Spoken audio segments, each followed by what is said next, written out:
The night Devin overdosed, the world tilted on its axis, and our house became a mausoleum. I watched Dad carry him away, his body limp and lifeless under the yellow streetlight, knowing that some part of our family was being buried with him.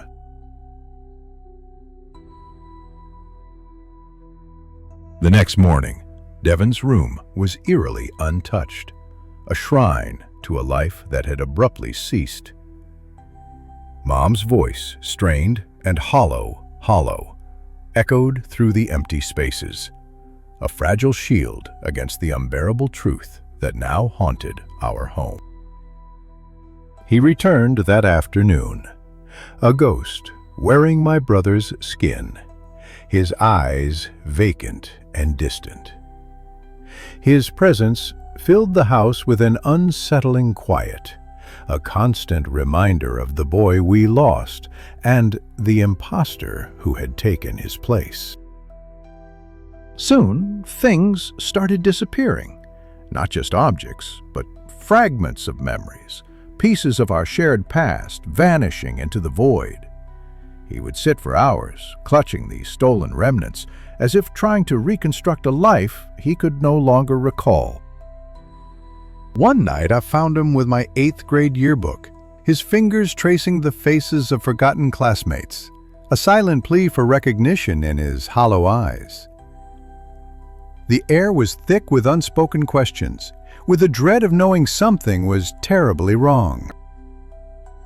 He never met anyone's gaze, always avoiding any sense of confrontation. The family photos now seemed unfamiliar, like looking at snapshots from a life someone had watched and copied poorly. My questions stopped. I didn't talk. My silence felt like a rebellion, but it was all I could do to preserve myself. No one noticed anyway. They were too busy refining the illusion they preferred. One night, I followed him down to the basement, a place we hadn't visited in years, drawn by a morbid curiosity and a growing sense of dread. He moved with a strange purpose, like a puppet guided by unseen strings. The small room at the back of the basement was a tomb, filled with forgotten memories and the ghosts of our past. The air was thick with the scent of decay, and the silence was broken only by the frantic buzzing of a single light bulb. There, curled against the cold cinder block wall, was a shell of what once was Devin, a grotesque parody of my brother. A chilling revelation shattered the illusion, and the truth was far more terrifying than I could have imagined. Panic seized me. I stumbled back, desperate to escape the horrifying truth, but the door slammed shut, trapping me in that cold, silent tomb with the decaying remains of my brother. The sound of the latch clicking shut echoed in my ears, a final, irreversible act. I clawed at the door, my screams lost in the suffocating silence, my hope dwindling with each passing moment. Upstairs, the house remained oblivious, a grotesque parody of normalcy. The television murmured, the kettle whistled, and my parents went about their lives blissfully unaware of the horror unfolding beneath their feet. Then, a chilling sound. My own voice echoing from the kitchen, asking a question I hadn't dared to utter. A phantom version of myself trapped in their delusion, forever questioning the whereabouts of the missing boy. I screamed, but the sound was swallowed by the walls, lost in the echo chamber of their denial.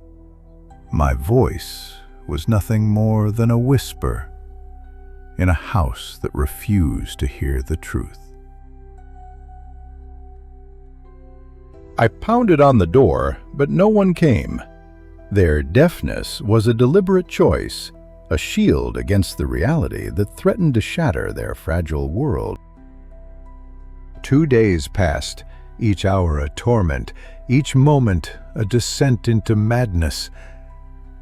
I stopped fighting, my voice a mere whisper, my body a broken husk. I tried the windows, but they were sealed shut, as if to contain the darkness within. I whispered through the keyhole, but only silence answered, a mocking reminder of my isolation. They liked the copies better, the painless copies. Grief was a tide, and they had chosen to build their lives on the dry side, leaving me to drown in the depths. I sat with him, my brother that no one would see, waiting for something to change, for a glimmer of hope in the suffocating darkness. Nothing changed. The clock kept ticking. The kettle cooled, and the copies kept breathing upstairs. Their lives continued, seamless and undisturbed, as if I never existed. I could hear my own voice upstairs, content and curious, laughing with them at a joke I hadn't made, a phantom echo of a life that was no longer mine. I stopped trying. It was easier that way. To surrender to the darkness, to become one with the silence. They weren't going to come down and open the door. They wouldn't knock. They would look at the bed where a boy used to sleep and insist he was there, that he always was. I laid my head against the cold wood and tried to fall asleep, hoping for a dream, for a moment of escape from this waking nightmare. The house hummed on, keeping its secrets. My brother kept his. I kept mine. We are shadows in our house. The sound of my own voice upstairs sounded like proof that I had been replaced too, or else that I had already been left behind.